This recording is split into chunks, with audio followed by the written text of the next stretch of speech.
నమ్మకం కలిగిన మా ప్రియ పరలోకపు తండ్రి, మీ ఘనమైన నామానికి వేలాది స్తుతి స్తోత్రాలు చెల్లిస్తూ ఉన్నాం.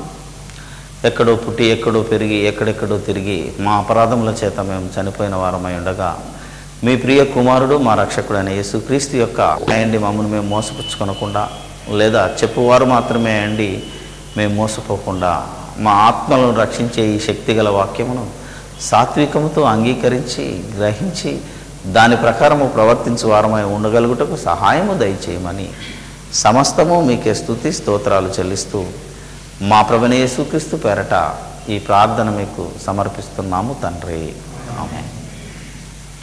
ప్రేమైన దేవుని పిల్లలారా, మరి MBTHలో చివరిలో ఈ సబ్జెక్ట్ వచ్చింది కనుక మిగతాది జీనోమ్ ఉంది, ఇంకొకటి మిగిలిపోయింది. ఆ తర్వాత ప్రకటన గ్రంథంలో మరికొన్ని అద్భుతమైన సంగతులు మీతో మాట్లాడతాను. ఈరోజు మన పాఠం కాలుష్యం. ప్రపంచ శాస్త్రవేత్తలు, ప్రపంచంలోని ప్రతి మనిషి క్షణక్షణం ఈ కాలుష్యం అనే దాని మీద తర్జన భర్జనలు పడుతున్నారు, భయపడుతున్నారు. కాలుష్యాన్ని ఒక భూతంగా కూడా మరి వర్ణిస్తున్న నేటి దినాలలో ఈ కాలుష్యం గురించి ఎన్నో దేశాలలో ఉన్న ప్రభుత్వం, శాస్త్రవేత్తలు యుద్ధ ప్రాతిపదిక మీద ఈ కాలుష్య నివారణ కోసం ప్రయత్నాలు మొదలుపెట్టారు.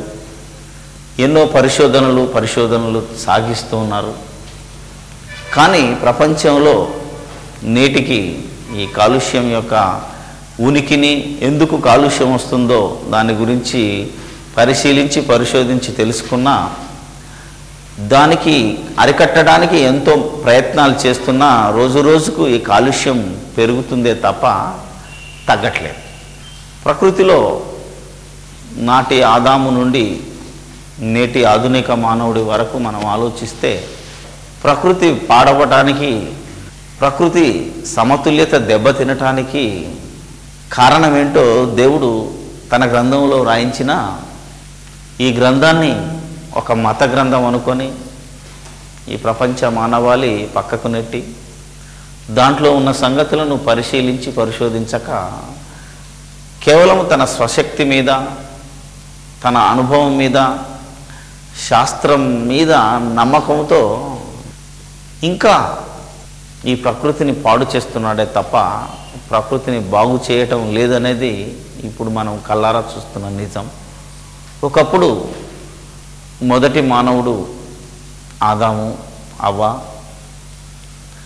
ఏదెను వనంలో ఆనందమైన జీవితాన్ని గడపడం మనం చూసాం.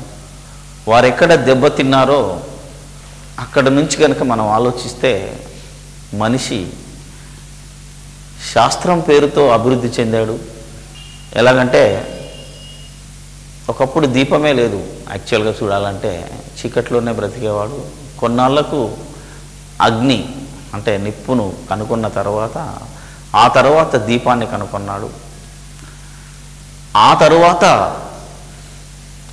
విద్యుత్తును కనుక్కున్నాడు. విద్యుత్తును కనుక్కున్న రోజున మనిషి ఆనందానికి అవధులు లేకుండా పోయాయి. కానీ ఈ విద్యుత్తే ఈ ప్రపంచంలో ఎన్నో విప్లవాలకు, ఎన్నో మార్పులకు కారణం. ఈరోజు ఈ ప్రపంచం ఎంతగా అభివృద్ధి చెందిందంటే ఎలక్ట్రానిక్స్ అంటే దీన్ని ఎప్పుడైతే మానవుడు ఛేదించాడో అప్పటి నుంచి అభివృద్ధి ఫాస్ట్ అయిందని చెప్పొచ్చు.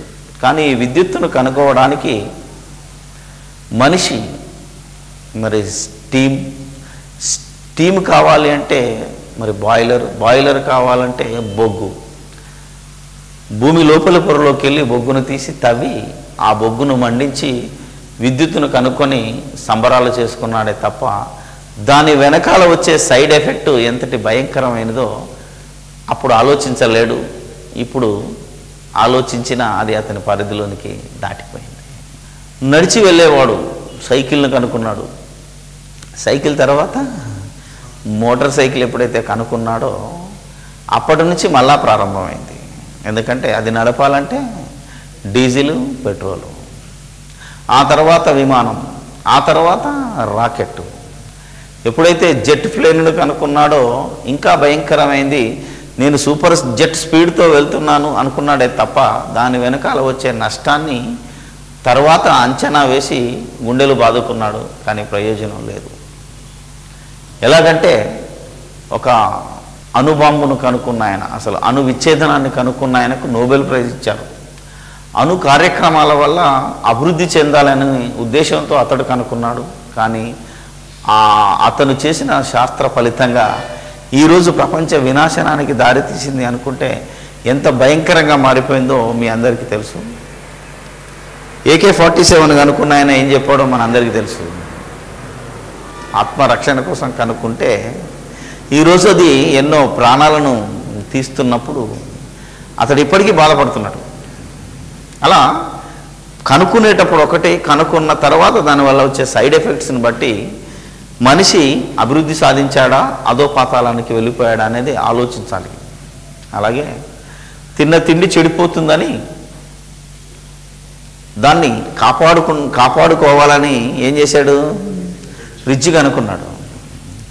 ఫ్రిడ్జ్ కనుక్కున్న రోజున చాలా అభివృద్ధి అనుకొని ఆనందించాము, కానీ ఆ ఫ్రిడ్జే తన పతనానికి, తన ఆరోగ్యం పతనం కావడానికి ఎంత ముఖ్య కారణమో ఆ తర్వాత తెలుసుకున్నాడు మనిషి. ఇలా ఆలోచించుకుంటూ పోతుంటే ఈరోజు నేటికి శాస్త్రవేత్తలు, దేశాధినేతలు ఏమంటున్నారంటే మనకున్నది ఒకే భూగోళం, భూమి, దీన్ని మనం కాపాడుకోవాలి. ఎందుకంటే ఈరోజు శాస్త్రం చెప్తున్న మాటలు మీ అందరికీ తెలుసు. గ్రీన్ హౌస్ ఎఫెక్ట్ అని ఒకటి, గ్లోబల్ వార్మింగ్ అని ఒకటి, ఈ రెండు ప్రపంచానికి ప్రమాదంగా పరిణమించాయని మొత్తుకుంటున్నారు. ఈ రెండు పెరగడానికి కారణం ఒకటి కార్బన్ డైఆక్సైడ్ అన్నాడు. గ్రీన్ హౌస్ ఎఫెక్ట్ కారణం కార్బన్ డైఆక్సైడ్ పెరిగిపోతుంది అన్నాడు. గ్లోబల్ వార్మింగ్ అంటే సముద్రాలు వేడెక్కి మరి కొద్ది రోజుల్లో ఈ యొక్క ఐస్ పర్వతాలే అంటే హిమాలయాలే కరిగిపోయి ఈ ఏమంటుంది మట్టం వాటర్ లెవెల్ పెరిగి కొన్ని ద్వీపాలే మునిగిపోయే పరిస్థితి ఉంది. రోజు రోజుకు ఈ భూగోళం టెంపరేచర్ వేడెక్కుతుంది. వీటన్నిటికీ కారణం సకాలంలో వర్షాలు పడకని, ఆ తర్వాత ప్రకృతిలో కార్బన్ డైఆక్సైడ్ పెరిగిపోతుంది అని చివరికి తేల్చాడు. ఈ కార్బన్ డైఆక్సైడ్ పర్సెంటేజ్ ఎంత ఉండాలో శాస్త్రపరంగా ఒక బుక్లో వచ్చిందాన్ని మనం కలెక్ట్ చేశాము. ప్రకృతిలో దేవుడు ఇచ్చినది ఎంత అని మనం మాట్లాడితే ఖచ్చితంగా ఒక 100% తీసుకుంటే ఆక్సిజన్ 21% ఉండాలి సహజ సిద్ధమైన ఈ వాతావరణంలో. ఆ తర్వాత నైట్రోజన్ 78% అన్నాడు మానవుడు, శాస్త్రవేత్త లెక్కగట్టిందండి. ఆ తర్వాత కార్బన్ డైఆక్సైడే 0.03% ఉండాలి, మిగతా పర్సెంట్ జడవాయువులు అన్నాడు. ఇది అంటే ఎంత ఉందో ఈ మిగతాది 21 ప్లస్ ఎంత 99.03, మిగతా 0.07% మిగతా వాయువులు ఉన్నాయి. ఇది ప్రకృతిలో సాధారణంగా. అయితే ఇప్పుడు కార్బన్ డైఆక్సైడ్ పరిస్థితి ఎంతవరకు వచ్చింది అంటే CO2 ప్రస్తుత లెక్కల ప్రకారంగా 0.06 పెరిగిందంట. ఇది పెరగడం మూలానే ఈరోజు భూగోళం వేడెక్కుతుంది. ఈ గ్రీన్ హౌస్ ఎఫెక్ట్ అంటే కొన్ని చారిత్రకమైన కట్టడాలు కానీ కొన్ని దాని కలర్ మారిపోతుంది. ఈ ప్రకృతిలో వచ్చే రోగాలు, మనిషి దెబ్బతింటున్నాడు, తన ఆయుష్ కానీ ఆరోగ్యం కానీ లోపల అవయవాలు కానీ ఇవన్నీ ఎందుకు వచ్చాయి అని కనుక మనం ఆలోచిస్తే కార్బన్ డైఆక్సైడ్ పెరుగుతుంది కనుక. అందుకే ఈరోజు మన ఢిల్లీ నగరం చూసినా డీజిల్ వాహనాలను మరి నడపడానికి ఒప్పుకోలేదు. అందుకే అక్కడ గ్యాస్తో నడిచే వాహనాలు, డీజిల్ వాహనం ఎందుకంటే పెట్రోల్ డీజిల్లో ఉన్న లెడ్ పర్సెంటేజ్ ఎక్కువ ఉంది కనుక కార్బన్ మోనాక్సైడ్ వచ్చి ఈ ప్రకృతిలో పేరుకొని పోయి ఓజోనుకు రంధ్రం పడుతుంది అన్నట్టు. ఈ భూమికి కవచంగా ఉన్నది ఒక ఓజోన్ పొర, ఆ పొరకు రంధ్రం పడింది కాబట్టి ఈ కార్బన్ మోనాక్సైడ్ను తగ్గించాలని ఈరోజు ఖచ్చితంగా సుప్రీంకోర్టే ఆర్డర్ ఇచ్చింది. అందుకే మీరు ఇప్పుడు పెట్రోల్ బంకులో మీరు చూస్తే అన్లీడెడ్ పెట్రోల్ అని ప్రత్యేకంగా ప్రవేశపెట్టారు. ఇంతకుముందు అది లేదు. అంటే లెడ్ ఉండకుండా పెట్రోల్లోనూ చాలా జాగ్రత్తలు తీసుకున్నారు. అందుకే గ్యాస్తో నడిచే వాహనాలు ఎక్కువైపోయాయి. అలాగే ఈ విద్యుత్ వాడకంలో థర్మల్ విద్యుత్ పవర్ స్టేషన్లు ఎక్కువ ఉండేది. ఇప్పుడు వాటిని ఏం చేశారంటే గ్యాస్తో నడుపుతున్నారు, లేదా హైడ్రోసెట్స్ అంటే జల విద్యుత్ కేంద్రాల మీద ఎక్కువ దృష్టి వచ్చింది. గ్యాస్తో నడిచే విద్యుత్ కేంద్రాల మీద ఎక్కువ కేంద్రీకరిస్తున్నారు. ఎందుకంటే ఈ బొగ్గు ఎక్కువ మండుతుంటే బొగ్గు పులుసు వాయువు యొక్క పర్సెంటేజ్ పెరిగి ప్రకృతి సమతుల్యత దెబ్బతింటుంది అని శాస్త్రవేత్తలు వాటిని కూడా తగ్గించే పరిస్థితి చేశారు. ఎంత అదుపు చేసినా కార్బన్ డైఆక్సైడ్ పరిస్థితి ఇంక్రీజ్ అవుతుందే తప్ప తగ్గట్లేదు. నాట్ 3 శాస్త్రవేత్త చెప్పింది నాట్ 3, కేవలము 0.03% ఉండవలసింది నాట్ 6కి వచ్చేసరికి ఈరోజు మనం దద్దరిల్లిపోతున్నాం. మనం వేడి చెప్పుకుంటున్నాం కదా, అబ్బో రామగుండంలో 49 అట, కొత్తగూడెంలో 50 అండి, పిట్టలు రాలిపోతున్నాయని ప్రతి ఒక్కడు మాట్లాడుకుంటున్నాడే తప్ప మనం ఆలోచిస్తలేదు దీని వెనకాల ఉన్న కారణం ఏంటి. ఈరోజు శాస్త్రవేత్తలు 2050కి వచ్చేసరికి కార్బన్ డైఆక్సైడ్ పరిస్థితి 0.6కి వచ్చేస్తుందని చెప్తున్నారు. 0.6 అప్పటికి భూమి బగ్గన మండిపోద్ది అన్నమాట. ఆ పర్సెంటేజ్ వస్తే అసలు మనం బతకలేము. 56, 55 దాటిందనుకో ఉన్నాయని కాలిపోతుంటాయి, ఏ జీవరాశి బతకదు. కాబట్టి దీన్ని ఎలాగైనా తగ్గించాలి అని ఎంత ప్రయత్నం చేసినా మొన్నటికి మొన్న చూసారనుకో ఓజోను రంధ్రం పెద్దగానే అవుతుంది తప్ప తగ్గట్లేదు. ఏం చేయాలి అని శాస్త్రవేత్తలు ఎప్పటికీ తలబద్దలు పట్టుకుంటున్నారు. కానీ ఎవడు ఈ సృష్టి చెడిపోతుంది అంటే ఈ సృష్టిని బాగా చేసే విధానము సృష్టించిన వాడి దగ్గర ఉంటుందనే ఆలోచన ఈ మనిషికి రాకపోవడమే ఈ శాస్త్రవేత్తలు చేస్తున్న పెద్ద తప్పు. ఎందుకంటే నువ్వు దేన్నైతే బాగు చేయాలనుకుంటున్నావో నువ్వు తయారు చేసిన దాన్ని నువ్వు బాగు చేయగలవేమో, కానీ ఎవరు తయారు చేశారో దాన్ని బాగు చేసే విధానం కూడా ఆ తయారు చేసిన ఆయనే చెప్తాడు, డిజైనర్. అవునా కదా? సపోజ్ ఒక మోటార్ సైకిల్ కనుక్కుంటా అనుకో, దాని ఒక మొత్తం సంగతి ఎవరికి తెలుస్తుంది? దాని డిజైనర్కి తెలుస్తుంది. అవునా కదా? ఇప్పుడు ఇల్లు కట్టిన వాడికి ఇంటి యొక్క మొత్తం టోటల్ పొజిషను ఆ ఇంజనీర్కి అర్థమవుతుంది. కాబట్టి ఇప్పటి వరకు కూడా మనిషి సృష్టి చెడిపోతుంది, ఎందుకు చెడిపోయింది అనేది ఆలోచించటం మానేశాడు. చెడిపోయేదాన్ని అరికట్టాలనే తాపత్రయంతో ఈరోజు దాన్ని రిపేర్ చేయడానికి ప్రయత్నించాడు. కారణం కనుక్కున్నాడు, ఎందుకు చెడిపోయిందో కారణం కనుక్కుంటున్నాడు. ఆఖరికి చివరికి తేల్చాడు, ప్రకృతిలో ఈ ప్రాణవాయువు తగ్గి బొగ్గు పులుసు వాయువు కార్బన్ డైఆక్సైడ్ అనేది పెరుగుతుంది అనేది కనుక్కున్నాడు.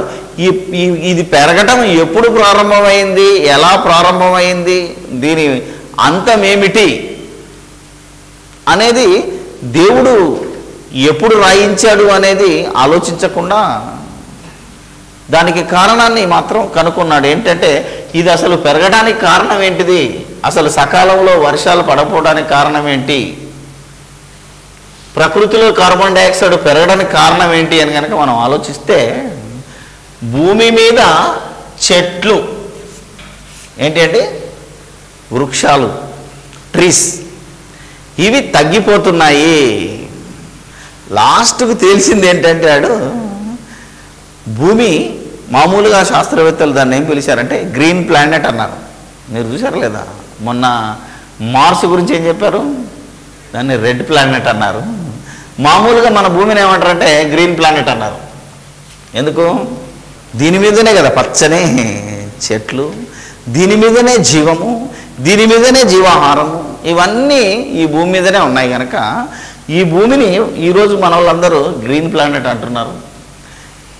ఈ యొక్క ప్లానెట్ మీద ఈ గ్రీనిష్ అంటే పచ్చదనం అనేది కరువైపోతుంది కనుక కార్బన్ డైఆక్సైడ్ పెరుగుతుంది అని శాస్త్రవేత్తలు కనుక్కొని ఈరోజు కూడా మన రాష్ట్ర ముఖ్యమంత్రి ఒక పెద్ద స్లోగన్ తెచ్చాడు. ఏంటంటే clean and green, clean and green. ఇప్పటికన్నా ఈ ప్రభుత్వాలకు కనీసం గ్రీన్ మీద ధ్యాస వచ్చింది, మనం సంతోషించాలి. చాలామంది కొన్ని స్లోగన్స్ రాస్తుంటారు చూడారా, కొందరు ఇద్దరు ఏమన్నది ఏదో మంచి ఇది ఉంది, వృక్షో రక్షిత రక్షితః అనే ఒక స్లోగన్ రాస్తున్నట్టే మీరు వృక్షాలను రక్షించండి, అవి మిమ్మల్ని రక్షిస్తాయి. చెట్లు నాటండి, చాలా ఇది.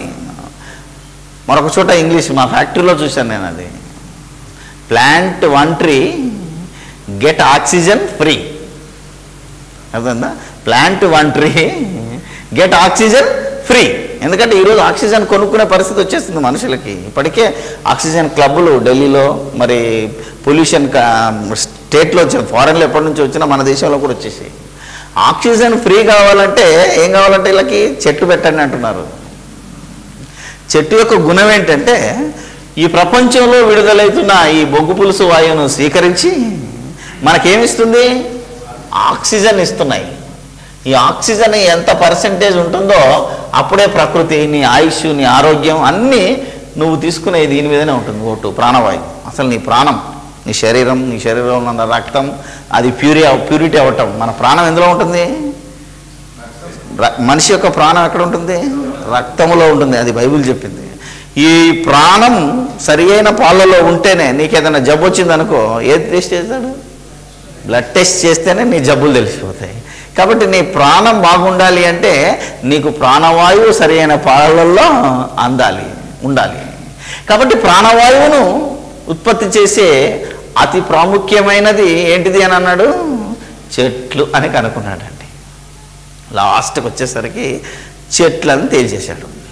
ఇప్పుడు చెట్లను నరకొద్దు, చెట్లను నాటండి. ఒకవేళ చెట్టు ఏదైనా ఎక్కడైనా పడిపోతే దానికో చెట్టు పెట్టండి అని కూడా చాలా సంగతులు తెలిసాయి అనుకుంటున్నది గవర్నమెంట్ శాస్త్రవేత్తలు.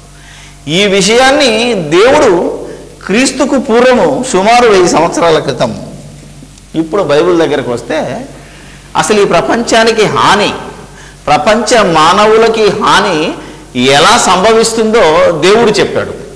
ప్రసంగి. ఇప్పుడు మనం ఇంతసేపు ఈ మనిషి వచ్చాడు కానీ కేవలం మనం విశ్వాసంలో మన బైబిల్లో ఏం రాసిందంటే ప్రసంగి 10:9 ప్రసంగి ఎంత చక్కగా ఉందో చూడండి. రాళ్ళు దొర్లించువాడు వాటి చేత గాయమునందును, చెట్లు నరుకువాడు దాని వలన అపాయము తెచ్చుకొనును. ప్రసంగి 10:9లో ఉన్నమాట. చెట్లు నరుకు వాడికి ఏమొస్తుందట? చెట్లు నరకడం మూలాన ఎవరికి అపాయము? నరుకువాడికి అంటే నరికే దేవుడు ఇప్పుడు మనిషే నరుకుతున్నాడు. మీరు ఆలోచిస్తే ఈ చెట్లను నరికే కార్యక్రమం, ఈరోజు అడవులు తగ్గిపోతున్నాయి అంటే కారణం ఎవడు? మనిషి. ఎందుకు నరుకుతున్నాడు? విస్తరించడానికి, ఇల్లు కట్టుకోవడానికో, సిటీ పెంచడానికో ఒక కారణమైతే, మామూలుగా అడవులు ఎందుకు తగ్గిపోతున్నాయి అనుకంటే మీరు ఆలోచన, అడవుల్లో వచ్చే ఆ టేకు, ఈ చందనం ఇలాంటి పెద్ద పెద్ద చెట్లు నరికి స్మగ్లింగ్ చేసి డబ్బు సంపాదించుకొని హాయిగా బ్రతకడానికి ఒకడి బుర్రలో పుట్టిన ఈ తలంపు వల్ల ప్రకృతిలో మన భూమండలం మీద, నాట్ ఓన్లీ ఇన్ ఇండియా, అసలు టోటల్ భూమండలమే దెబ్బతింటుంది. కాబట్టి ఎప్పుడైతే మనిషి చెట్లు నరకడం ప్రారంభిస్తాడో అప్పటి నుంచి వాడికి అపాయం స్టార్ట్ అని దేవుడు చెప్పాడు. ఇంతసేపు పోయి శాస్త్రవేత్తలు చెప్పి పరిశోధించిన దాంట్లో ఒక మాటలో దేవుడు తేల్చాడు. ఏంటంటే నీకు వచ్చే అపాయము నువ్వు చెట్లు నరకడం మూలనే వచ్చిందిరా అన్నాడు. ఇలా ఈ ప్రకృతిలోని సమతుల్యత దెబ్బతినడానికి, సకాలములో వర్షాలు పడకపోవడానికి కారణం కూడా అడవులు తగ్గడమే. ఎందుకంటే ఎక్కడైతే అడవులు ఉంటాయో, ఎక్కడైతే వృక్షాలు ఉంటాయో అక్కడే వర్షం కురుస్తుంది. ఈ వర్షం క్రమం మీకు తెలుసు కదా. వర్షం యొక్క క్రమం ఏంటిది? సముద్రాలు వేడెక్కటం, అందులో నుంచి ఆవిరి వెళ్ళిపోవడం, పైకి వెళ్ళిపోయి మళ్ళీ అక్కడ మేఘాల్లో ఉండి మళ్ళా ఈ చెట్ల నుంచి వచ్చిన గాలి చల్లదనానికి అది చల్లబడి మరలా నీటి బిందువులుగా మన భూమి మీద పడడం. ఇది ఒక సైకిల్. కాబట్టి చెట్లు లేని దగ్గర వర్షం పడుతుంది. కాబట్టి ఈరోజు నీకు ప్రకృతి దెబ్బతినటానికి, అసలు నీ వాతావరణం దెబ్బతినటానికి మూల కారణం చెట్లే. కాబట్టి శాస్త్రవేత్తలు ఎక్కడ తిరిగినా మరలా మనం దేవుని మాట దగ్గరికి వచ్చాము. అసలు ఈ చెట్టు యొక్క ప్రాముఖ్యతను మనిషి గమనిస్తే అద్భుతం. ఇంతవరకు చెట్టుకున్న ప్రాధాన్యతను మనిషి గమనించలేదు. దేవుడు మొట్టమొదటి నుంచి కనుక మీరు ఆలోచిస్తే ఎందుకు ఇప్పటికీ మన కాలుష్యం తగ్గట్లేదు అని మీరు ఆలోచిస్తే, వాడు నరుకుతున్నాడు, వాడు నాటుతున్నాడు. నాటివి తక్కువై నరికేది ఎక్కువైపోతుందే తప్ప తగ్గట్లేదు. ఎంత గవర్నమెంట్లు మొత్తుకున్నా, ఎంతమంది ఎన్ని రకాలుగా వాపోయినా, ఎన్ని మరి ఏదైనా పత్రికల్లో మొత్తుకున్నా, సదస్సులు పెట్టినా, అంతర్జాతీయ సదస్సులు పెట్టినా పొల్యూషన్ ఎక్కువ అవుతుంది అంటే చెట్లు నరకడం ఎక్కువైపోయి అడవులు తగ్గిపోతున్నాయి. అడవులు తగ్గిపోవడం ఒకటి, అభివృద్ధి పేరుతో ఏం పెరుగుతున్నాయి? ఏసీ. అంతేనా కదా? మీరు ఆలోచిస్తే ప్రతి వాడు ఏసీ కావాలని కోరుకుంటున్నాడు. ఇప్పుడు మామూలు ఇంట్లో బ్రతకడం లేదు, ఎవడైనా ఏసీ. ఇప్పుడు మీరు ఆలోచిస్తే ఏసీ అయితే వెళ్ళిపోదాం హ్యాపీగా, కారుకో ఏసీ, అవునా కదా? మీరు ఆలోచన ఉన్న ఇంటికి ఏసీ, థియేటర్లకు ఏసీ, అసలు ఏసీ పెరిగిపోయింది. అలాగే వాహనాలు పెరిగాయా తగ్గాయా? రోజు రోజు పెడుతున్నట్టే వీడు లగ్జరీకి అలవాటు పడ్డాడు. మీరు కనుక ఆలోచిస్తే పూర్వకాలంలో ఎలా ఉండేవారు మనుషులు? అబ్బో, మన బియ్యం మనం దంచుకొని వండుకున్న వాళ్ళ ఆరోగ్యం ఎట్లున్నది.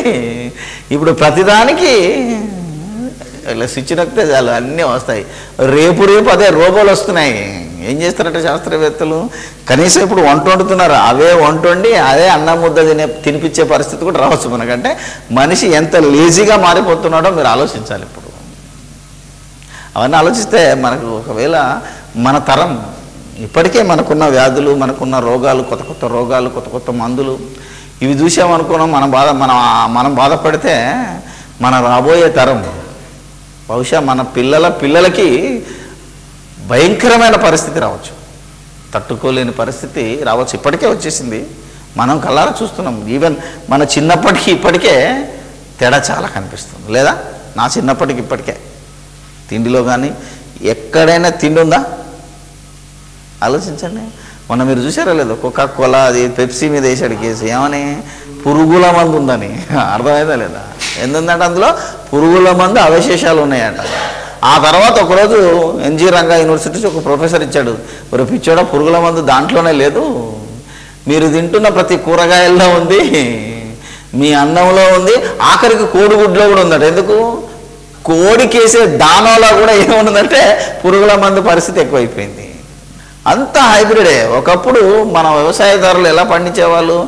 ఒక పూట, ఒక సంవత్సరం, ఒక కారుకు ఒక సంవత్సరానికి 2 పంటలు వేసేవాడు. ఇప్పుడు ఎన్ని వేస్తున్నాడు?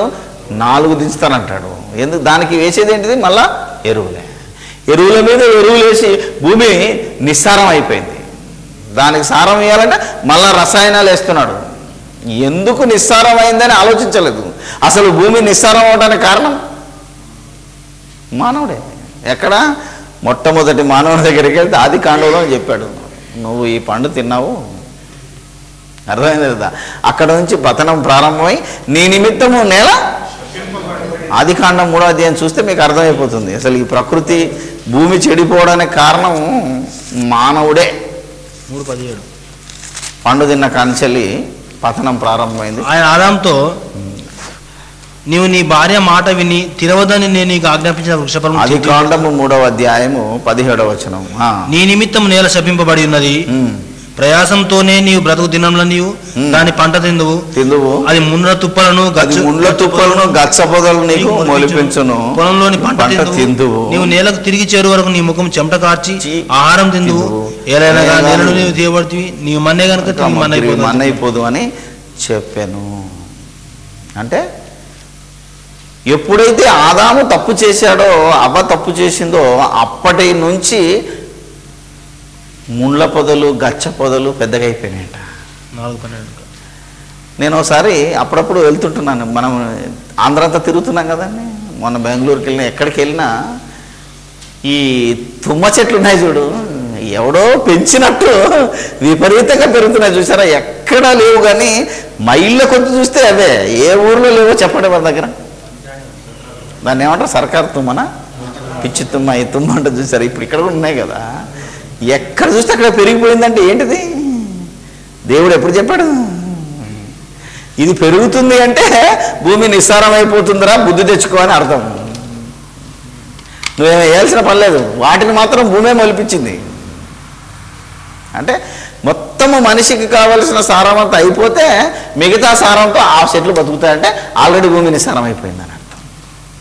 నీవు నీళ్ళని చేతపరిచినప్పుడు అది తన సారం నీకు మీద నీకు ఇయ్యదు. ఆలోచించినట్టయితే ఎంత అద్భుతమైన మాట చెప్పాడు అంటే దేవుడు.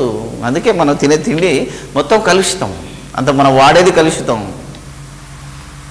అప్పుడప్పుడు బోర్డులు చూస్తుంటే నాకు నవ్వొస్తుంటుంది. రైల్వే స్టేషన్లో రాస్తుంటుంది మంచి నీరు అని ఉంటుంది కదా, నిజంగా మంచినీరు అది. అందులో మంచి ఎప్పుడో ఎగిరిపోయింది, మొత్తం కలుషితమే. ప్రతివాడు ఇల్లు కట్టుకున్నాడంటే తాగే నీళ్ళ లేదని ఇప్పుడు టెస్టింగ్కి వెళ్ళాల్సిన పరిస్థితి వచ్చింది తెలుసా మీకు. అందుకే నీళ్లు కొనుక్కుంటున్నాడు మనిషి. తాగే నీళ్లు కొనుక్కొని తాగవలసిన పరిస్థితి ఏర్పడింది అంటే దీనికి అంతటికి కారణం మనిషి అనేది తేలిపోయింది. కాబట్టి ఈ ప్రకృతిని బాగు చేసే కార్యక్రమం కూడా మనిషి చేయాలి అనేది ఈరోజు మనిషికి వచ్చింది. అంతవరకు సంతోషం. కానీ చెట్టుకు దేవుడిచ్చిన ప్రాధాన్యత, ఈ చెట్టుకు దేవుడిచ్చిన ప్రాధాన్యతను కనుక నేను ఆలోచిస్తే వాట్ ఏ వండర్ఫుల్ థింగ్. దేవానికి స్తోత్రం అనాలి. ఎందుకంటే దేవుడు ఎక్కడి నుంచి ప్రారంభించాడో అని మీరు ఆలోచిస్తే సృష్టి కార్యక్రమానికి రండి చూద్దాం. ఆదికాండము 1వ అధ్యాయంలో దేవుడు దేన్ని మొదట సృష్టించాడో తెలుసా? ఫస్ట్ క్రియేషన్లో ఆయన ప్రాధాన్యత ఇచ్చింది దేనికి?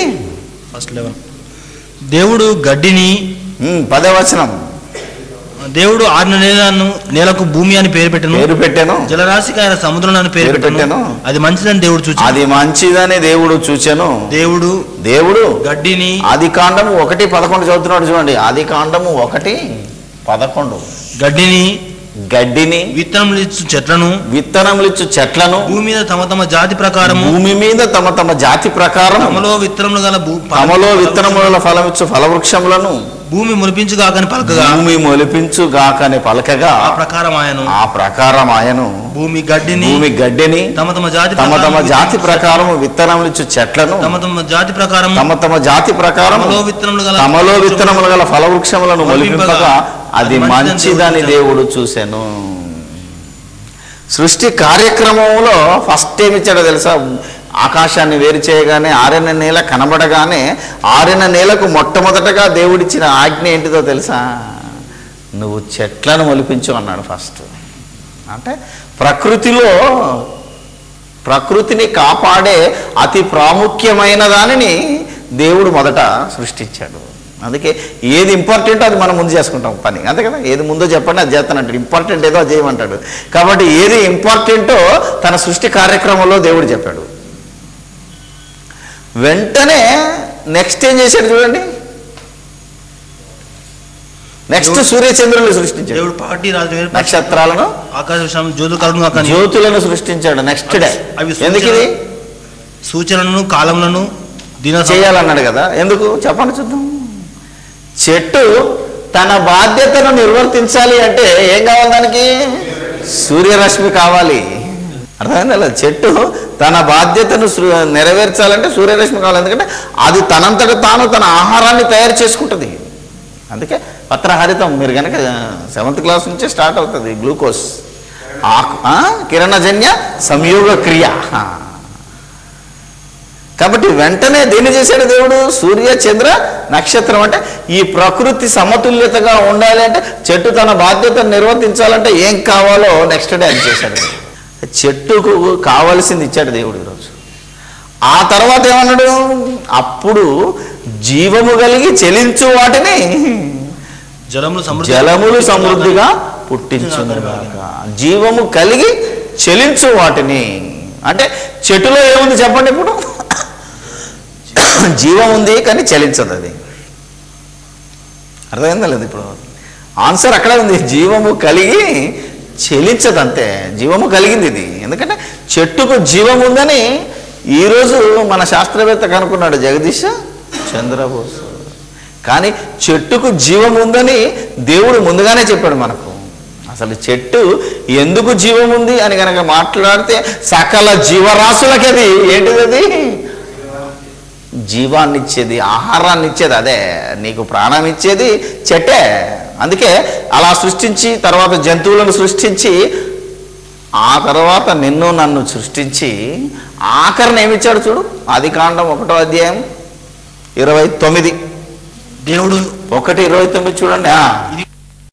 విత్తనములు ఇచ్చు వృక్షములు గల ప్రతి వృక్షమును మీకిచ్చి ఉన్నాను మీకు ఆహారమగును, అవి మీకు ఆహారమగును అని పలికెను. ఇంకేమన్నాడు? భూమి మీద నుండి జంతువులన్నిటికీ, ఆ భూమి మీద నుండి జంతువులన్నిటికీ, ఆకాశ పక్షులన్నిటికీ, భూమి మీద పాకు సమస్త జీవులకును పచ్చని చెట్లన్నీ ఆహారమగునని పలికెను, ఆ ప్రకారమాయను. అంటే కేవలము మనిషే కాదు, ప్రకృతిలో జీవము కలిగి చెలించు ప్రతి జీవికి ఏది ఆహారము? చెట్లు. అంటే చెట్ల వలన ప్రకృతిలో ఉన్న సమస్త జీవరాశి బ్రతకాలి, నువ్వు బ్రతకాలి. ఎందుకంటే నువ్వు కూడా జీవివేగా. మ్యాన్ ఈజ్ ఆల్సో ఏమన్నాడు తెలుసా? Social Animal. నువ్వు కూడా ప్రాణమున్న ఒక జంతువు అన్నాడు ఈరోజు మనిషి. నువ్వు ఆల్సో ఆ జాతికి చెందినవాడే అన్నాడు. కాబట్టి ప్రతిదీ నీకు ఆహారం అవును అన్నాడండి. ఈ భూమి మీద ఉన్న ప్రతి చెట్టు మనకు ఆహారం అవుతుందా లేదా మీరు చెప్పాలి. అవునా? ఆలోచించు. గడ్డిని మేమెక్కడ తింటున్నాను అంటావా? గడ్డిని ఆవు తింటే ఆవును నువ్వు తింటావు. తప్పేమండి? ఆలోచించినట్టయితే ప్రతిదీ మనం తింటున్నాం. మీకు ఒకసారి చెప్పాను, ఏమది తెలుసా మీకు? గంజాయి కూడా. ఏమంటారు అది?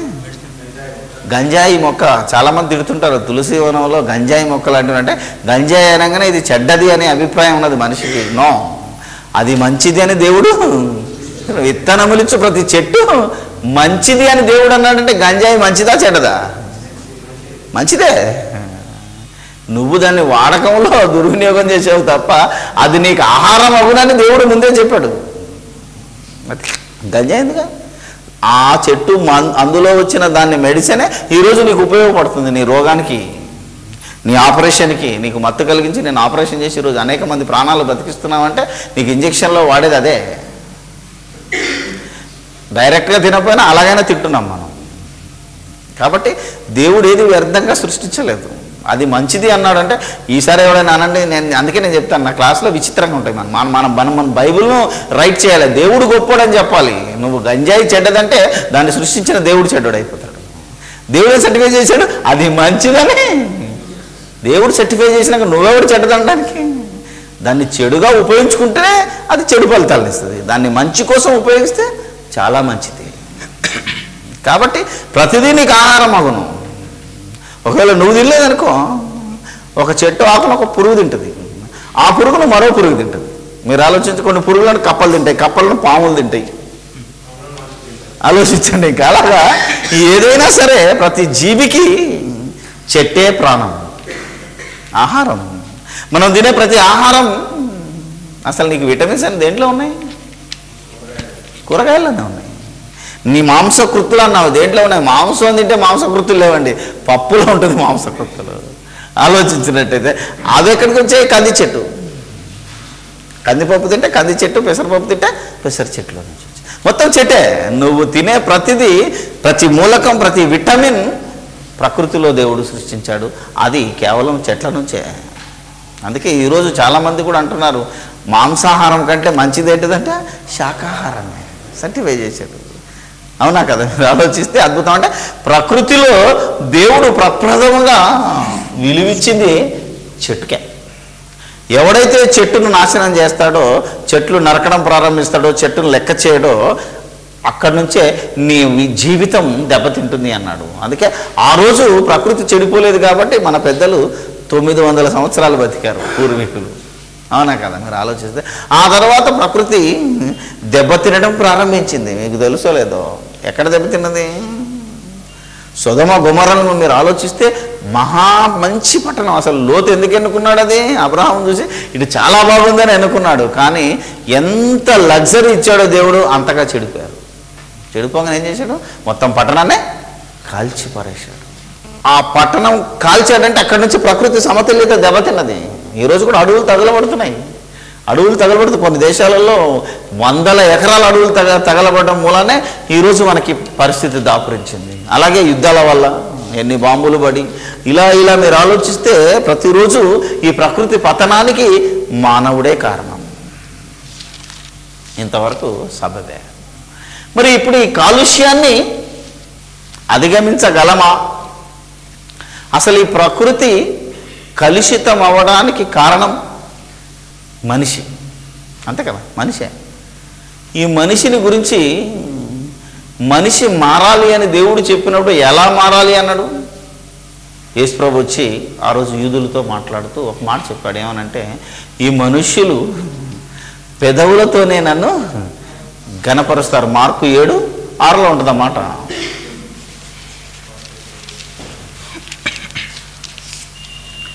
ఈ ప్రజలు నన్ను పెదవులతోనే గనపరుస్తారు కానీ వారి హృదయం నాకు దూరంగా ఉన్నది. అమ్మయ్యా, అంటే నువ్వు దేవునికి దగ్గర అవ్వాలంటే ఏది మారాలి?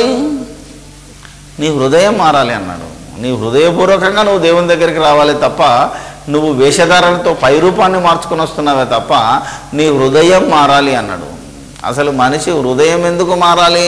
అసలు దెబ్బతిన్నది అదే, అవునా కదా? మనిషి దెబ్బతిన్నది ఎక్కడ? వాడి హృదయమే చెడ్డది. అందుకే ఇర్మియా 17:9 చెప్పాడేమని? ఇర్మియా 9:17-9 హృదయం అన్నిటికంటే మోసకరమైనది, హృదయము అన్నిటికంటే మోసకరమైనది, అది ఘోరమైన వ్యాధి కలదు, దాన్ని గ్రహింపగలవాడు ఎవడు అన్నాడు. ఇప్పుడు చెప్తాను మీకు. ప్రకృతిలో కాలుష్యం పెరగడానికి కారణం ఏదో తెలుసా? ముందు మనిషి కాలుష్యానికి గురయ్యాడు. అతడు పొల్యూట్ అయ్యాడు. ఫస్ట్ ఎక్కడ పొల్యూట్ అయ్యాడు? ప్రారంభంలో దెబ్బతిన్నాడు. ఎక్కడ? ఏదైనా తోటలోనే దెబ్బతిన్నాడు. అక్కడే పొల్యూట్ అయిపోయింది. దేన్ని చూసి? దేవుని ఆజ్ఞను మీరాడు. ఆడి హృదయం దెబ్బతిన్నది. ఎప్పుడైతే దెబ్బతిన్నాడో అసలు శరీర పతనమే ప్రారంభమైంది కదా. అప్పటి వరకు చావరుగానే వాడు శరీరాన్ని మరి చంపటం అనగా తన మరణ శాస్త్రాన్ని తనే లిఖించుకోవడం ప్రారంభించాడు. కారణం ఏంటంటే హృదయం చెడిపోయింది, ఆలోచన విధానం చెడిపోయింది. చాలామంది అనుకుంటారు హృదయం అనగానే ఏంటిది? ఎక్కువ గుండె చూపిస్తున్నాం. నిజంగా హృదయం అంటే గుండెనా? చెప్పండి చూద్దాం. హృద్రోగం అనగానే ఏదో గుర్తొస్తుంది మనకు? జస్ట్ గుండె. కానీ దాన్ని ఇప్పితే ఉన్నాయి అన్ని కవాటాలు, సిరలు, తమనులు ఇవేమన్నా చెడిపోయింది. ఎక్కడంటే వాళ్ళు రిప్లేస్ చేస్తే ఆడు ఉదయం బాగైపోద్దా? బైపాస్ చేస్తే బాగైపోద్దా? ఆలోచించిన హృదయం అంటే ఏంటిది? ఆలోచన స్పందన, హృదయ స్పందన. ఏదైనా నీ ఆలోచన విధానం, నీ మనస్సు లేకపోతే నీ బుద్ధి, ఇది చెడిపోయింది అన్నాడు దేవుడు. కాబట్టి ఇది చెడిపోయిన ఈ హృదయాన్ని బాగుపరుచుకోవాలి ఇప్పుడు మనిషి. ఎందుకంటే నీవు మారినంత కాలము ఈ ప్రకృతి మారదు. నువ్వు చెడిపోయావు కనుక ప్రకృతి చెడిపోయింది. ఇప్పుడు ప్రకృతిని బాగు చేయాలని ఎన్ని కార్యక్రమాలు పెట్టినా నువ్వు చెడిపోయినంత కాలం ప్రకృతి బాగుపడదు. ఏమండి? అంతేనా కదా? ఎందుకంటే ఒకడు నరుకుతున్నాడు, ఒకడు పెడుతున్నాడు. పెట్టేవాడికంటే నరికేవాడు ఎక్కువైపోయాడంటే ఎవడు బాగుపడదు? ఎలా బాగుపడుతుంది ప్రకృతి? వద్దనేవాడే ఈ యొక్క కొత్తది కనుక్కోవడం, ఇంకా ఓజోను పొరకు రంధ్రాన్ని పెద్దగానే చేస్తున్నాడు తప్ప సంవత్సరానికి అసలు ఓజోను పొరకు చిరిగింది అని కనుక్కున్న నాటికి నేటికి ఆ రంధ్రం పెద్దగా అయిందే కానీ తగ్గలే. అంటే ఏది కలుషితమైంది? మనిషి క్రిమినల్ అయిపోయాడు. ప్రతివాడు ఎవడు నా నా నా క్రైస్తవుడైనా క్రైస్తవేతరుడైనా ప్రతివాడు దెబ్బతిన్నాడు. ఈరోజు మనం అనుకుంటున్నాము అసలు ఈ ప్రకృతికి మొన్నటికి మొన్న సమతుల్యత దెబ్బతినడానికి కారణం అమెరికా వాడే. ఆడు క్రైస్తవుడు అనుకుని మనం అనుకున్నాం తప్ప జార్జ్ బుష్ యొక్క పట్టుదలతో 2 యుద్ధాలు జరిగాయి. దానివల్ల ఎంత దెబ్బతిన్నది ఆలోచించి. ఎవడి హృదయం పొల్యూట్ అయింది? నాట్ ఓన్లీ జార్జ్ బుష్, ప్రతి ఒక్కడు. బిన్ లాడెన్ గారు హృదయం దెబ్బతిన్నది, కలుషితమే. సద్దాం హుసేన్ గారు కలుషితమే. ఇంకెవడైనా టోనీ బ్లేయర్ తీసుకో, ఇక్కడ చిన్నోడుగా నుంచి. అందుకే నీ హృదయము చెడిపోతున్నది. దాన్ని బాగు చేసుకుంటే కానీ నువ్వు బాగుపడితే కానీ ప్రకృతి బాగుపడది. అందుకనే ఈ భూమండలాన్ని కాపాడాలి అంటే, ఈ భూమండలంలో ఉన్న పొల్యూషన్ తగ్గాలి అంటే మనిషిలో ఉన్న పొల్యూషన్ తగ్గాలి ఫస్ట్. మనిషి పొల్యూటెడ్ అవడం తగ్గితే ప్రకృతి పొల్యూషన్ తగ్గుతుంది. ప్రకృతి పొల్యూషన్ తగ్గాలంటే చెట్లు పెంచండి అన్నారు. ప్రకృతిని కాపాడే బాధ్యత ఎవరికిచ్చాడు దేవుడు? చెట్టుకిచ్చాడు. ప్రకృతిలో ఉన్న ప్రతిదీ బ్రతకాలన్నా ప్రకృతి సమతుల్యతగా ఉండాలి. ఎందుకంటే కార్బన్ డైఆక్సైడ్ను పీల్చుకోవాలి, ఆక్సిజన్ను విడుదల చేయాలి. కాబట్టి కార్బన్ డైఆక్సైడ్ను ఆక్సిజన్ను సమతుల్యతగా ఉంచాలి అంటే ఆ బాధ్యత చెట్టుది. కాబట్టి ఇప్పుడు చెట్టును నువ్వు నరుకుతున్నావు అనుకో, ఎన్ని చెట్లు పెట్టినా ఇది బాగా తెలియదు, అన్ని చెట్లు నరుకుతున్నాయంటే ఇప్పుడు నువ్వేమైపోవాలో తెలుసా? నిన్ను ఆలోచించాడు దేవుడు. అందుకే నిన్నేమన్నాడో తెలుసా? ప్రకృతి బాగుపడాలంటే నువ్వు చెట్టుగా రా. కీర్తనల గ్రంథం 1వ అధ్యాయం 1వ వచనం అదే. మీరు కనుక ఆలోచిస్తే కీర్తనల గ్రంథం 1లో ఏమన్నాడో తెలుసా? నోటుకు వచ్చేస్తే చదువుదాం. కీర్తనల గ్రంథం 1 నుంచి చదవండి. దుష్టుల ఆలోచన చొప్పున నడవక, దుష్టుల ఆలోచన చొప్పున నడవక, పాపుల మార్గమున నిలవక, పాపుల మార్గమున నిలవక, అపహాసకులు కూర్చున్న చోట కూర్చుండక, యెహోవా ధర్మశాస్త్రం, యెహోవా దేవుని ధర్మశాస్త్రమందు ఆనందించుచు దివారాత్రములు దాన్ని ధ్యానించువాడు ధన్యుడు. అతడు నీటి కాలువల యోరను నాటబడినదై ఆకువాడక తన కాలమందు ఫలమిచ్చు చెట్టు వలె ఉండును అన్నాడు. అతడు చేయునదంతయు అంటే నువ్వు ఎలా మారాలి? ఇప్పుడు మనిషిని ఎలా ఉండమన్నాడు? నువ్వు చెట్టు అమ్మన్నాడు. ఇది గమనించలేదు మనిషి. ఏదో కీర్తన, దాన్ని మనం ఏమంటాం సండే స్కూల్లో బట్టి చెప్పించడమే తప్ప అందులో దేవుడు నిన్నేమన్నాడో, ఈ ప్రకృతిలోని ప్రతి మానవుని ఏమన్నాడంటే, ఇక ఈ చెట్టు ఎవడు నరకొద్దరు అంటే నరుకుతూనే ఉంటాడు. ఈ చెట్టు ఎంత కాపాడదామన్నా కాపాడకపోవడానికి కారణం ఏంటంటే ఈడే మనిషి. కాబట్టి చెట్టు నరుకుతున్నాడు అంటే ఎన్నో చెట్లు నాటడానికి, ఎన్నో చెట్లు నరకడానికి కంటే ముందు మనిషి ఏమవ్వాలి? ముందు నువ్వు చెట్టు అవ్వమన్నాడు. ఎందుకంటే చెట్టే మార్పుకు కారణమైతే ఇప్పుడు మనిషి ఏమవ్వాలి? చెట్టు అవ్వాలి. ఎందుకంటే నువ్వు చెట్టు అయితేనే ఈ కాలుష్యం పోతుంది. అప్పుడు కానీ నీకు అర్థం కాదు. అందుకే నువ్వు చెట్టు కావాలంటే ఏం చేయాలి? దేవుని ధర్మశాస్త్రాన్ని, దేవుని వాక్యాన్ని దివారాత్రములో ధ్యానించాలి. అప్పుడే నువ్వు నీటి కాలువల యోరన నాటబడిన పచ్చని చెట్టు అవుతావు. నీటి కాలువలో ఉండాలి. మళ్ళీ ఆ నీరేంటిదంటే ఆలోచించినట్టు ఇక మనం వెళ్ళిపోతే జీవజలపు నది. దాని పక్కన ఎవడు ఉంటాడో వాడు పచ్చని చెట్టు. ఆ చెట్టు నెలకు 12 కాయలు ఏమంటారు అది కనుక హెచ్క్యూలో చెప్తాడు. అది ఆ జీవజలపు నదిలో నుంచి చూస్తే ఆ చెట్టు నెలకు కాయలు కాస్తుంది. దాని ఆకులు జనాలను స్వస్థపరచడానికి ఉపయోగించేటట్టు ఉంటుంది. హెచ్క్యూల గ్రంథం 37 కాదు 40. అది ఏమనుకుంటున్నారు? ఆ చెట్టు గురించి చెప్పాడు అనుకుంటున్నారా? 47:12 అండి. ఆహారం ఇచ్చు సకల జాతి వృక్షములు పెరుగును, వాటి ఆకులు వాడిపోవు, వాటి కాయలు ఎప్పటికీ రాలవు. ఈ నది నీరు పరిశుద్ధ స్థలములో నుండి పారుతున్నది గనక ఆ చెట్టు నెలకు కాయలు కాయను, వాటి పండ్లు ఆహారమునకును, వాటి ఆకులు ఔషధమునకు ఉపయోగించును. అదే మాట ప్రకటన గ్రంథం 22లో ఉంటుంది. మళ్ళీ హెచ్కేఎల్ 47:12లో ఉన్న ఏ మాట అవుతుందో అదే ప్రకటన గ్రంథం 22లో 1-3 వచనాల్లో ఉంటుంది. చాలమ్మా. ఎందుకంటే ఆ మాటను మనం చదువుకుంటే ఇంకా మళ్ళా ఎక్స్ప్లెయిన్ చేయాలంటే మనకు క్లాస్ ఇది ఈజ్ మోస్ట్ ఇంపార్టెంట్. ఒక దాంట్లో చెబుతాను, మళ్ళీ దాన్ని వేరే రోజు మాట్లాడుకోవచ్చు. కాబట్టి జాగ్రత్తగా మనం ఆలోచించినట్టయితే నీవు వాక్యం ఎప్పుడైతే దివారాత్రములు వాక్యాన్ని ధరించుకుంటే, దేవుని ఆజ్ఞలను పాటిస్తే, దేవుని ఆజ్ఞలను అర్థం చేసుకుంటే, దేవుడు బైబిల్లో రాయించిన దాన్ని కనుక నీకు అర్థమవుతే, ఎలా అర్థమవుతుంది? నువ్వు దివారాత్రులు ధ్యానించాలి. అంతే. చదువుకుంటా పోతే కుదరదు. నీకు చదివితే ఏమర్థం అవుతుంది? 1 నుంచి 2 అధ్యాయాలు చదువుతాడు, నిద్ర వస్తుందని పడుకుంటాడు. బైబిల్ ఏదో పుస్తకం చదివినట్టు చదివితే అర్థం కాదు. పరిశోధనతో చదవాలి. ఏదో తరతరాలుగా వస్తున్న సాంప్రదాయం కాబట్టి పొద్దున్నే లేచి 2 అధ్యాయాలు చదువుకుందాం తర్వాత మూసేద్దామంటే నీకు బైబిల్ అర్థం కాదు. ఇలా చదివిన వాళ్ళే ఇప్పుడు చెడిపోతున్నారు. అందుకే మారినానన్నోడు మారతలేదు, ఎందుకంటే అందుకే బైబిల్ని ఎలా చదివితే అర్థమవుతుందో అది ముందు పట్టుకోవాలి. కాబట్టి ఇలా చెప్తున్నాడు దేవుడు, ఆకు వాడక అన్నాడు. ఆ చెట్టు నువ్వైతే ఈ ప్రపంచంలోని కాలుష్యం ముందు పోతుంది. ఇంతకీ నువ్వు చెట్టు కావాలంటే అసలు చెట్టు ఒకటి ఉంది. అందుకే యాకోబు పత్రికకు వచ్చేసరికి ఆ చెట్టు ఏందో చెప్తున్నాడు. అది వాక్యం అనే చెట్టు. ఎందుకంటే ఆ వాక్యము నీ లోపల నాటబడాలి అన్నాడు. యాకోబు 1:21.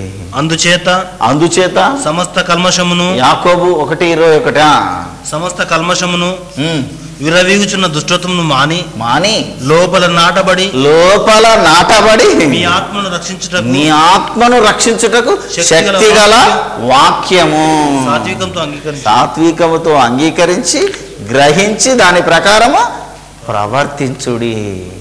అంటే ఇప్పుడు నాటబడేది ఏది? నాటబడే గుణం దేనికి ఉంది? చెట్టుకుంటుంది. కాబట్టి ఏది నాటబడాలి? నీ హృదయంలో, నీ ఆలోచనలో, నీ మస్తిష్కంలో, నీ తలంపులలో, నీ బుద్ధిలో, నీ మనస్సులో ఏది నాటబడాలి? ఇప్పుడు వాక్యం. కాబట్టి వాక్యం ఏంటిది? ఇప్పుడు చెట్టు. ఆ చెట్టు ఎక్కడ నాటబడాలి? నీ హృదయంలో నాటబడాలి. ఎందుకు? కలుషితమైంది ఏది? హృదయం. హృదయాన్ని పొల్యూషన్, ముందు హృదయ పొల్యూషన్ తగ్గాలంటే వాక్యం రావాలి నీ లోపలికి. ఆ వాక్యము నాటబడాలి. వస్తే కాదు, వచ్చింది ఏమవ్వాలి? నాటబడాలి. నాటబడకపోతే కుదరదు. చాలామందికి వస్తుంది, వెళ్ళిపోతుంది.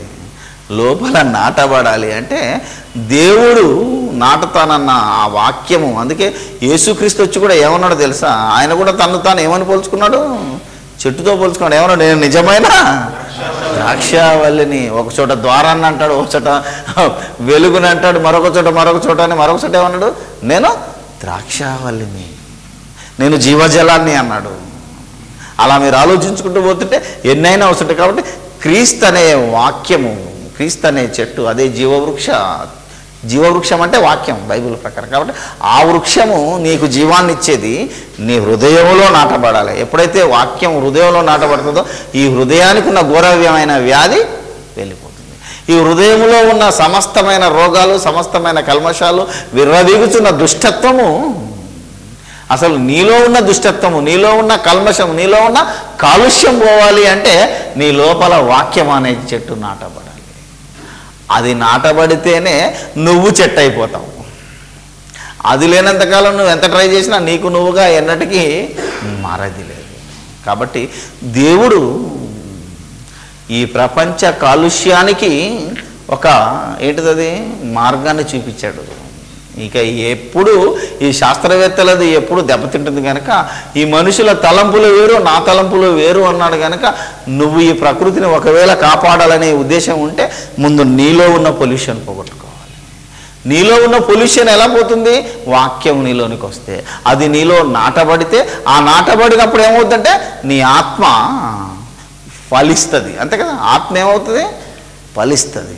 ఫలించినప్పుడు బోలెడు పనులు వస్తాయి. ప్రేమ, సాత్వికం, దీర్ఘ, ఇవన్నీ వచ్చినప్పుడే నీవు బాగుంటే నీ కుటుంబం బాగుంటుంది, నీ కుటుంబం బాగుంటే నీ ఊరు బాగుంటుంది. కానీ ఈరోజు మనిషి పొల్యూట్ అయిపోయి అంతటా కల్తీ చేసి బిజినెసే. ఈరోజు దేవుణ్ణి కూడా కల్తీ చేశాడు, దేవుని వాక్యాన్ని కూడా కల్తీ చేశాడండి. అందుకే దేవుని రాజ్యం కూడా పొల్యూట్ అయిపోయింది ఇప్పుడు. అందుకే ఏమన్నాడంటే ఈ దేవుని రాజ్యంలో ఉన్న పొల్యూషన్ తీసేయాలన్నా నువ్వు చెట్టకు ముందు. అందుకే వాక్యం ఎవడైతే దుర్బోధన బోధిస్తాడో వాడిని ఖండించు, బుద్ధి చెప్పు. అందుకే ముందు దేవుని రాజ్యంలో ఉన్న పొల్యూషన్ తీయాలన్నా నీలో వాక్యం నాటబడాలి. సంఘంలో ఉన్న పొల్యూషన్ తీసేయాలన్నా వాక్యం అనే చెట్టు కావాలి. నీలో ఉన్న కల్మషం పోవాలంటే చెట్టు కావాలి. ప్రకృతిలో ఉన్న కాలుష్యం పోవాలన్నా నీలో చెట్టు నాటబడాలి.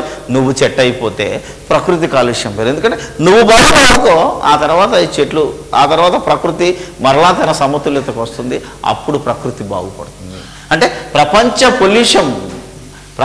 కాలుష్యం తగ్గాలి అంటే దీనికి కారకుడు మనిషి. స్టార్ట్ అయింది అతడే కాబట్టి దాన్ని మానిపించేది కూడా ఎవరు? మనిషే. ఈ ప్రకృతిని బాగు చేయవలసిన బాధ్యత కూడా మనిషి మీద పెట్టాడు కాబట్టి నువ్వు పొల్యూట్ అయ్యావు కాబట్టి ప్రకృతి పొల్యూట్ అయింది. నీలో పొల్యూషన్ పోతేనే ప్రకృతిలో పొల్యూషన్ పోతుంది. కానీ ప్రకృతి పరంగా నువ్వు ఎన్ని చర్యలు తీసుకున్నా, నువ్వెంత కష్టం పెట్టినా ఈ ప్రకృతి పొల్యూషన్ తగ్గదు నాయన. కాబట్టి ముందు నీ పొల్యూషన్ పోతే ప్రకృతిలో ఉన్న పొల్యూషన్ పోతుందని దేవుడు మనకు నాటి నుంచి నేటి వరకు హెచ్చరిస్తున్నాడు. కనుక ప్రతి ఒక్క మానవుడి మైండ్ కరప్ట్ అయిపోయింది కనుక ప్రతి దాంట్లో కల్తీ చేస్తున్నాడు. ఆఖరికి తినే తిండి, తాగే నీళ్ళు, సమస్తాన్ని బిజినెస్ మైండ్తో ఆలోచిస్తున్నాడు. ఈరోజు దేవుని సంఘాన్ని కూడా ఏమైపోయాడు? బిజినెస్సే. డబ్బులు, బాప్తిసం ఇస్తే డబ్బు, చర్చికి వస్తే డబ్బు, స్థలానికి వస్తే డబ్బు, ఏది చేయాలన్నా డబ్బు. మైండ్ కరప్ట్ అయిపోయింది.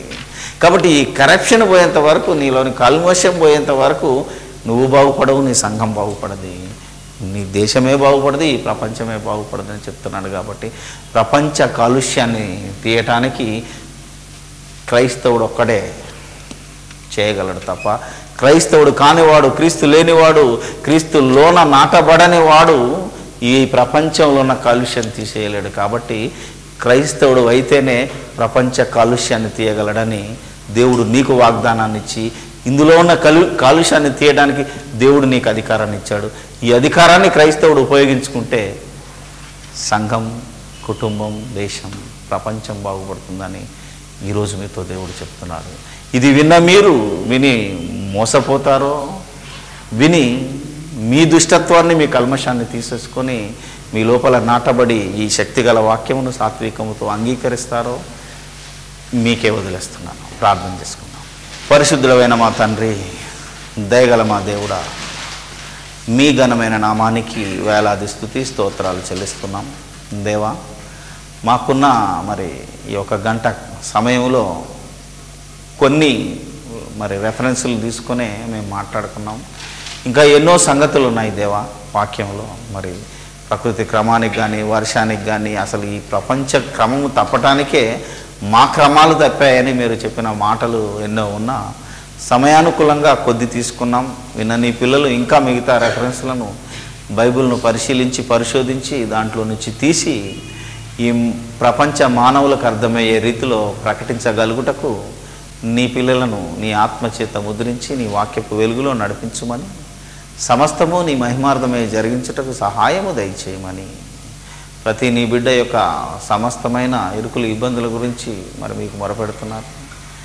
దేవా, న్యాయమైనది మరి నా తండ్రి మీరు తీర్చమని, మేము మా కల్మషాన్ని మేమే పోగొట్టుకొని మీ వాక్యాన్ని ప్రకటించి ప్రపంచంలో ఉన్న ప్రతి హృదయంలో ఉన్న కాలుష్యాన్ని పారదోలగలిగే భాగ్యమే మా అందరికీ అనుగ్రహించమని మా ప్రభువైన యేసుక్రీస్తు పేరట ఈ ప్రార్థన మీకు సమర్పిస్తున్నాము తండ్రి.